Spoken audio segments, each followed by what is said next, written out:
4.5 वर्षांपासून भयंकर वेदनेतून या सिस्टर जात होत्या. मासिक पाळी त्यांना महिन्याची येत होती. त्याच्यामध्ये त्या सांगतात 7 दिवस त्यांना इतकं दुखायचं पोटामध्ये, अंगावरून इतकं रक्त त्यांचं जात होतं की त्या अशक्त पडल्या होत्या. त्या 5 दिवसामध्ये 7 दिवस जेवण त्यांना जात नव्हतं. त्या म्हणायचं मी दिवसातून 20 ते 25 पेन किलर खात होते, पण तरी सुद्धा मला काही फरक पडत नव्हता. येस. आणि त्या म्हणतात की डॉक्टरांकडे त्या गेल्या, डॉक्टरांनी सोनोग्राफी केली आणि सोनोग्राफीमध्ये असं आढळलं की त्यांच्या पोटामध्ये 16 सेंटीमीटरचा युटेरिन फॅब्रॉइड आहे, ज्यांच्यामुळे त्यांना एवढं हेवी ब्लिडिंग होत आहे. आणि डॉक्टरांनी त्यांना ताबडतोब सर्जरी सांगितली. 2020 पासून त्यांना हा त्रास होत होता बिशपजी. त्यामुळे त्यांना 5 दिवस कम्प्लिटली ऑफिसमधून सुट्टी घ्यावी लागत असायची. काम हॅम्पर होत होतं, शरीर हॅम्पर होत होतं आणि त्याच्यामध्ये म्हणत होतं की माझी हेल्थ एकदम खालावली होती. ऑक्टोबर महिन्यामध्ये एका सिस्टरने त्यांना आपल्या चर्चबद्दल सांगितलं आणि 1 नोव्हेंबर महिन्याची 1 तारीख आणि पहिला शनिवार त्या आपल्या चर्चमध्ये आल्या. शेवटच्या प्रार्थनेत तुमच्यासोबत त्या सहमत झाल्या आणि त्या सांगतात या नोव्हेंबर महिन्याची मासिक पाळी त्यांना येऊन गेली, त्यांना कळलं सुद्धा नाही. एक पेन किलर त्यांनी खाल्लेली नाहीये. प्रभूने त्यांना आरोग्य दिलेलं आहे.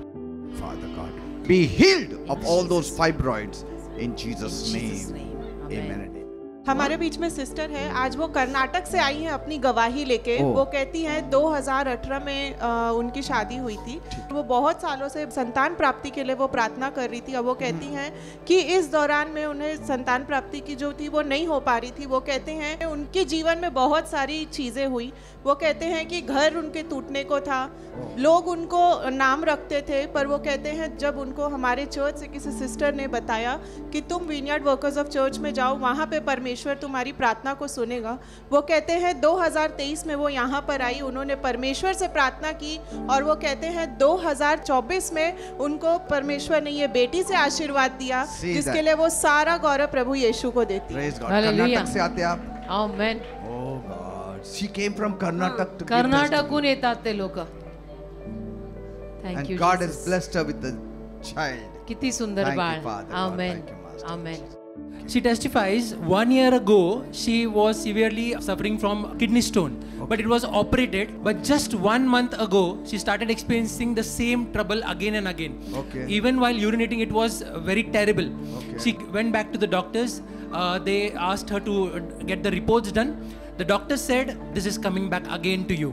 Sister testifies that she came to Vineyard Church. She prayed here.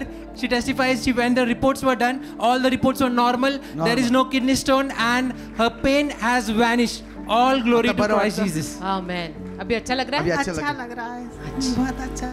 Amen. Amen. Thank you Father for you. 2 वर्षांपासून या सिस्टरांना हा त्वचा रोग झाला होता. त्या सांगतात की त्यांना काही काम करता येत नव्हतं, कंटिन्युअस खाजवत होता, पाणी पू आणि रक्त कंटिन्युअसली त्याच्यातून निघत होतं. मागच्या आठवड्यामध्ये शेवटच्या प्रार्थनेत तुमच्याबरोबर त्या सहमत झाल्या.